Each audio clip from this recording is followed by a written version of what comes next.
Astăzi am să pregătesc tocaniță de ciuperci cu carne de porc.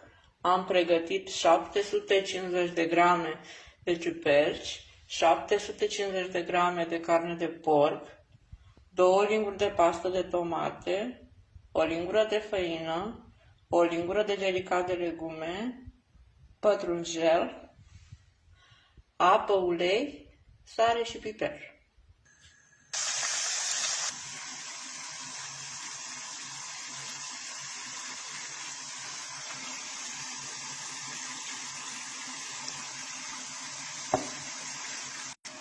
Am să pun și 2 cepe.